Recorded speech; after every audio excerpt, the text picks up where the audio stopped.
जय श्री राम। राम राम नमस्कार। Education system Bihar में आपका स्वागत है। आज के इस वीडियो में बिहार टीचर बहाली 7वीं चरण प्राइमरी माध्यमिक उच्च माध्यमिक सीटेट बीटेट एस्टेट के बारे में कुछ ज़रूरी बातें करने वाले हैं, महत्वपूर्ण जानकारी साझा करने वाले हैं।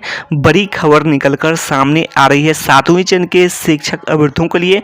आप लोग देख होंगे बड़े नेता का बड़ा बयान, 15 मार्च तक शिक्षक बहाली को लेकर पहल की जाए। इस वक्त की सबसे बड़ी खबर निकलकर सामने आ रही है विपक्ष के बड़े नेता संजय जी के माध्यम से। आप लोग देख रहे होंगे तो देखना होगा आखिर जो बातें कर रहे हैं तो इसका सरकार पर क्या असर होता है।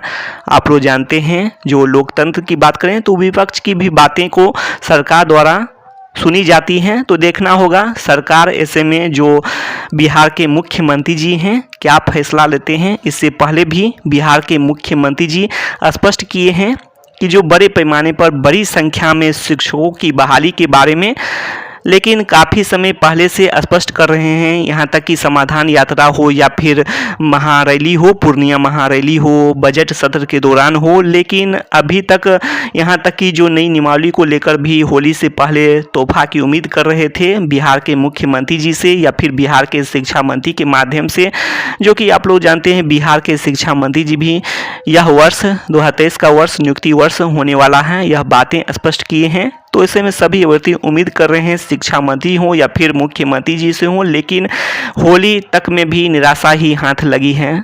तो ये भी बातें हैं। तो देखना होगा विपक्ष के माध्यम से जो बातें की जाती है तो इस पर सरकार का क्या प्रभाव पड़ता है, सरकार बात सुनती है या फिर नहीं सुनती है। कारण है शिक्षकों की भारी कमी है विद्यालय में, सभी उच्च माध्यमिक विद्यालय में शिक्षकों की भारी कमी है और काफ़ी समय से यह प्रक्रिया छठे चरण की प्रक्रिया ही चल रही है। 7वें चरण का जो भी शिक्षक अभ्यर्थी हैं काफ़ी समय से इंतजार कर रहे हैं और जो अधिकतर उच्च माध्यमिक विद्यालय तो शिक्षक विहीन ही हैं। तो यही बातें हैं और 7वें चरण के अभ्यर्थी यहाँ तक कि एस्टेट 2019 क्वालिफाइड अभ्यर्थियों को 12 मार्च 2021 को नौकरी पक्की का भी आश्वासन दिया गया था। तो उस समय में भी आप लोग जानते ही हैं जो शिक्षा विभाग जदयू पार्टी के ही कोटे में था, लेकिन अभी तक जो प्रक्रिया अभी तक देरी हो रही है। तो देखना होगा मुख्यमंत्री जी का क्या निर्णय होता है। काफ़ी समय बीत चुके हैं और आप लोग जानते हैं चुनाव भी हैं 2024 में और 25 में और एक तरह से चुनावी मुद्दे की ओर जा रहा है जो शिक्षक बहाली की बात करें। लेकिन फिर भी सभी अभ्यर्थी उम्मीद कर रहे हैं जो कि 2024 से पहले 2023 ही नियुक्ति वर्ष हो जाए। आप लोग यहाँ पर देख रहे होंगे जो कि माध्यमिक उच्च माध्यमिक शिक्षक अभ्यर्थियों के लिए बात कर रहे हैं। यहाँ पर कंप्यूटर साइंस विषय के अभ्यर्थियों के लिए आप लोग देखें जो कि यहाँ पर ICT इंस्ट्रक्टर फिर से बहाली करने पर क्या असर होगा, माध्यमिक उच्च माध्यमिक कंप्यूटर शिक्षक अभ्यर्थियों पर क्या असर होगा, एस्टेट 2019 CS क्वालिफाइड अभ्यर्थियों पर क्या असर होगा, ये बातें हैं। कारण है इसमें क्वालिफाइड अभ्यर्थियों की संख्या काफ़ी अधिक है और हाल में पद भी स्वीकृत किए गए हैं 7360 पद और इसके अलावा 1000 पद जो कि पहले के पद हैं, जो कि आप लोग जानते ही हैं 1000 पद जो कि 33,916 पद 2020 में स्वीकृत हुए थे, उसमें 1000 पद हैं। तो कुल मिलाकर 8360 प्लस में बैकलॉग के पद हैं। तो सभी अभ्यर्थी चाहते हैं इतने पदों पर बहाली हो। कारण है क्वालिफाइड अभ्यर्थियों की संख्या दो ही विषय में ज़्यादा हैं, एक है कंप्यूटर साइंस विषय और दूसरा है सोशल साइंस विषय। और सभी अभ्यर्थी चाहते हैं रिक्तियों की संख्या अधिक से अधिक आए, अधिक से अधिक बढ़े, जिससे सभी क्वालिफाइड की लगभग सभी क्वालिफाइड की नौकरी अधिक से अधिक क्वालिफाइड की नौकरी पक्की हो सके। तो ये भी बातें हैं। तो ऐसे में जो कि इधर जो खबरें जो कि आप लोग जानते हैं सुप्रीम कोर्ट का बड़ा फैसला और इधर जो बड़ी खबर आई है सामने तो ICT इंस्ट्रक्टर के लिए जॉब की बातें करें तो आप लोग यहाँ पर देखेंगे। सबसे पहले आप लोग वेतन देखें, उसके बाद आगे बातें करेंगे क्या प्रभाव पड़ेंगे या फिर नहीं भी पड़ेंगे, यही बातें करेंगे। बिल्कुल ही नहीं पड़ेंगे। सरकार चाहे तो बिल्कुल ही एक कंप्यूटर शिक्षक और एक जो कि आप लोग जानते हैं कंप्यूटर सहायक की बातें बिहार गजट में भी की गई है। तो ऐसे में कोई भी असर ऐसे में नहीं पड़ सकता है और अधिक से अधिक माध्यमिक उच्च माध्यमिक कंप्यूटर शिक्षक की भी बहाली हो सकती है और इसके अलावा कंप्यूटर सहायक या फिर कंप्यूटर इंस्ट्रक्टर की भी बहाली हो सकती है।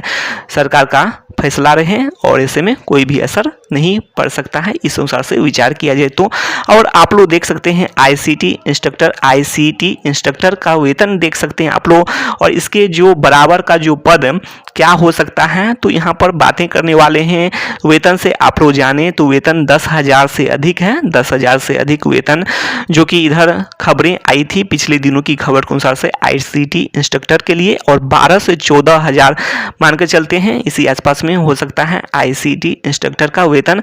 तो सरकार चाहे तो इतने वेतन, तो इतने से तो अधिक जो कि अस्थायी बातें करें तो इतना या फिर इससे अधिक तो देना ही पड़ सकता है सरकार को, और कंप्यूटर इंस्ट्रक्टर का पद दिया जा सकता है, या फिर जो कंप्यूटर सहायक के लिए बातें करने वाले हैं विद्यालय सहायक के लिए, तो इससे पहले आप लोग वेतन देखें जो कि माध्यमिक उच्च माध्यमिक शिक्षक अभ्यर्थियों के लिए, या फिर अन्य सभी शिक्षक की बात कर रहे हैं, सभी विषय के शिक्षक अभ्यर्थियों के लिए, और कंप्यूटर शिक्षक अभ्यर्थियों के लिए भी आप लोग देखे होंगे जो कि पद स्वीकृत के समय में जो बातें स्पष्ट हुई थी, तो वेतन की बात करने वाले हैं तो वेतन लगभग समान तो सेम होगा वेतन। आप लोग जान सकते हैं जो सामान्य शिक्षक जो अन्य शिक्षक के हैं वेतन, वही वेतन कंप्यूटर शिक्षक अभ्यर्थियों के लिए भी है, माध्यमिक उच्च माध्यमिक कंप्यूटर शिक्षक अभ्यर्थियों के लिए, अर्थात माध्यमिक उच्च माध्यमिक विद्यालय में कंप्यूटर शिक्षक अभ्यर्थियों के लिए।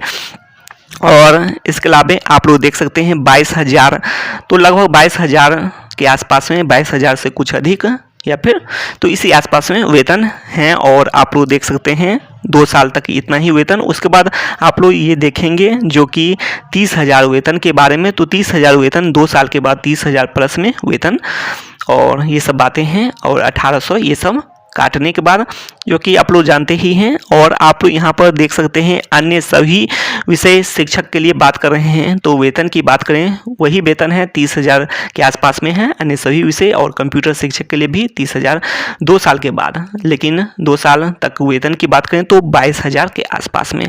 तो सरकार द्वारा देरी की जा रही है, और 2025 तक आप लोग जानते हैं तो इतना ही वेतन। अब तो बहाली जब होगी भी तो 2025 का जो चुनाव है ये भी पार कर सकता है जब बहाली होते होते, तो ऐसे में सरकार को वेतन के लिए भी सोचना नहीं पड़ेगा, जो कि वेतन की मांग की जाती है, जो कि आप लोग जानते हैं चुनाव के समय में अभ्यर्थी जो शिक्षक बन जाते हैं तो शिक्षक द्वारा वेतन की मांग बढ़ाने की मांग कर दी जाती है, तो ये भी बातें। लेकिन अब तो सरकार को ऐसा कुछ भी, ये सब जो नए अभ्यर्थियों के लिए ऐसा सरकार को अब देखने को नहीं मिलेगा। अब आगे बात कर लेते हैं विद्यालय सहायक के लिए। आप लोग देख सकते हैं 16,000, और इंटर पास के लिए इतना, तो विद्यालय परिचारिका इतना, तो 15,000 मैट्रिक पास के लिए। तो इस तरह से यदि अंदाज़ा लगाएं तो वेतन की बात करें तो वेतन कितने हो सकते हैं, तो वेतन आप लोग देख सकते हैं वेतन कंप्यूटर सहायक और कंप्यूटर इंस्ट्रक्टर के लिए 18,000 के आसपास में योग्यता के अनुसार से वेतन होते हैं। तो देखना होगा इतने तो वेतन नहीं भी दिए जा सकते हैं सरकार द्वारा, तो आईसीटी इंस्ट्रक्टर को कितना अस्थायी ही किया जाता है या फिर वेतन भी बढ़ाकर दिया जाता है, कंप्यूटर सहायक ही पद दिए जाते हैं, देखना होगा। और कितना वेतन इस अनुसार से कंप्यूटर इंस्ट्रक्टर बनाते हुए दिया जाता है अस्थायी रूप से, तो ये भी देखना होगा। और आप लोग यहाँ पर देख होंगे जो कि यहाँ पर देखें तो क्या प्रभाव पड़ेगा, तो प्रभाव कुछ भी नहीं पड़ने वाला है।